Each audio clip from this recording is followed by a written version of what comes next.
باطنی امراض کا سلسلہ شروع کر رہا ہوں۔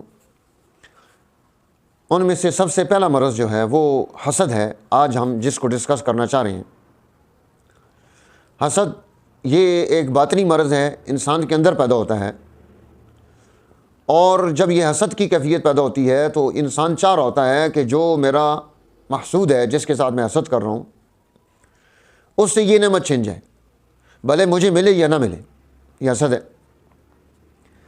اور اس کو باطنی امراض میں بیان کیا ہے۔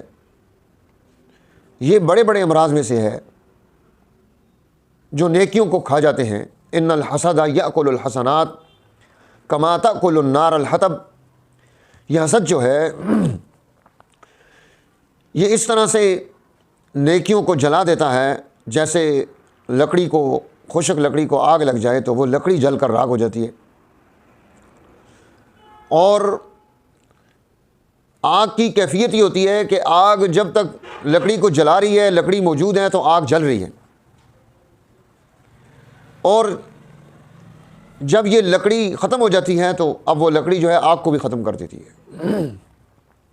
مطلب یہ ہے کہ یہ حاسد جو ہے، حسد کرنے والا، یہ خود بھی جل کر اس حسد کی آگ میں برباد ہو جاتا ہے۔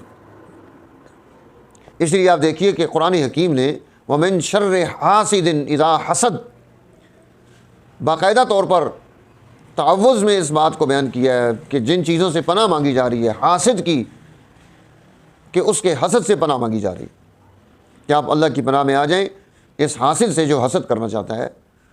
تو گویا ایک بری چیز ہے، مذموم چیز ہے، دل میں پیدا ہونے والی چیز ہے، اور علماء فرماتے ہیں کہ بہت سارے لوگ مختلف بیماریوں میں مبتلا ہو کر تباہی اور بربادی کی طرف جائیں گے، جیسے کہ اہل عرب ہیں، تعصب کی وجہ سے ان کے اندر تباہی اور بربادی پیدا ہوگی۔ مالدار لوگ ظلم و جور کی وجہ سے تباہی اور بربادی میں مبتلا ہو جائیں گے۔ یہ جو سردار اور وڈیرے ہیں، یہ تکبر کی وجہ سے تباہی اور بربادی کی طرف جائیں گے، اور یہ جو تجار ہیں، تاجر لوگ، ان کے اندر خیانت پیدا ہو جائے گی، اور یہ خیانت کی وجہ سے جہنم کی طرف چلے جائیں گے، تباہی اور بربادی ان کا مقدر بنے گی۔ اور علماء جو ہیں، قراء جو ہیں، اور یہ جو پڑھے لکھے لوگ ہیں جن کے ہاتھ میں قلم ہے، یہ حسد کی وجہ سے برباد ہو کر جہنم کی طرف چلے جائیں گے۔ تو گویا اب ہمیں ان چیزوں سے اپنے آپ کو، اپنی نسل کو، اپنی قوم کو کس طرح سے بچانا ہے، یہ باطنی اعتبار سے ہم نے اس بیماری سے اپنے آپ کو نجات دلانی ہے۔ کہتے ہیں کسی نے شیطان کو دیکھا کہ وہ اپنا پٹورا لے کر، پنجارہ لے کر، اس میں مختلف قسم کی چیزیں ڈال کر وہ جا رہا ہے۔ اس نے اس کو پوچھا کہ یہ ساری گندگیاں جمع کر کے کدھر جا رہے ہو؟ وہ پنجارہ اور پٹورا اسے کہتے ہیں کہ جس طرح کوئی گاؤں گاؤں، دیہات دیہات آگے پیچھے پھرتا ہے، اور اس کے پاس مختلف سامان ہوتے ہیں، اس نے ان کی مختلف قسم کی ٹوکریاں بنائی ہوتی ہیں، ان میں لاد کر کندھے پر رکھتا ہے اور چل پڑتا ہے۔ آج کا جدید دور ہے، گاڑیوں میں رکھ کر چلتے ہیں، سپلائی کرتے ہیں۔ تو اس نے کہا کہ یہ مختلف قسم کی چیزیں ہیں جو میں بیچنے جا رہا ہوں۔ کہا یہ گندگیاں کون خریدے گا؟ وہ کہنے لگا کہ مجھے معلوم ہے کہ اس کے خریدار کہاں پہ ملیں گے، میں نے ان کو کہاں پہ بیچنا ہے، اور یہ جو مختلف چیزیں ہیں یہ مختلف لوگ ان کے خریدار ہیں، اور میں وہاں تک پہنچتا ان تک یہ چیز پہنچاؤں گا۔ اور اس نے کہا کہ یہ جو حسد کا پنڈورا ہے یہ علماء اور قراء مجھ سے خریدیں گے، اس کے خریدار ہیں۔ تو جب ہمارے اندر یہ حسد کی کیفیت پیدا ہوتی ہے کہ آپ کے خاندان میں کسی کے بچے پڑھ گئے تو آپ نے حسد شروع کر دیا کہ اس کے بچے کیوں پڑھ گئے ہیں، جائر رہ جاتے۔ آپ کے ساتھ کلاس میں کوئی بچہ پڑھ رہا ہے اور وہ فرسٹ پوزیشن لے لیتا ہے، آپ کے دل میں حسد پیدا ہو جاتا ہے کہ اس نے فرسٹ پوزیشن کیوں لی ہے، مجھے ملے یا نہ ملے، اس کو نہیں ملنی چاہیے، کوئی اور لے لے۔ یہ حسد ہے۔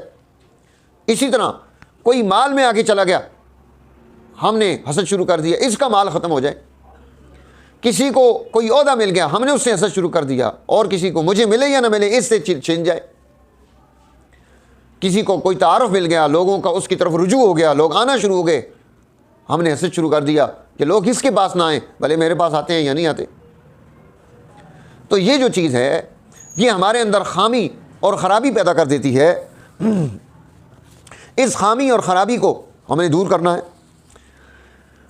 حسد سے ایک اور بیماری یہ پیدا ہوتی ہے کہ دل میں آلام، غم، دکھ یہ انسان کا بڑھتا چلا جاتا ہے، اور کسی دل میں غم اور دکھ کا بڑھنا یہ اس کے دل کو بھی بیماری کی طرف لے کر جاتا ہے، خرابی پیدا کر دیتا ہے۔ تو ہمیں اس سے بھی اپنے آپ کو بچانا ہے کہ ہم اس غم میں مبتلا ہو کر اپنے آپ کو گال گال کر ختم نہ کر رہے ہوں۔ اسی لیے جب ہمارے اندر یہ حسد کی کیفیت پیدا ہو جائے تو اس کیفیت کو دور کرنے کی ہمیں از حد ضرورت پیش آتی ہے، اور اس کے ہمیں علاج کرنے ہیں، اور ان علاج اور معالجات میں جو روحانی طور پر ہمیں کرنے پڑیں گے ان کو اختیار کرنے کی ضرورت ہے۔ وہ کیا ہے اس پر ہم غور کر لیتے ہیں۔ اس میں پہلی چیز یہ آئے گی کہ روحانی علاج اس کا ہم کیا کریں گے، دوسری چیز آئے گی علمی علاج اس کا کیا کیا جائے گا، تیسری چیز آئے گی عملی علاج اس کا کیا کیا جائے گا۔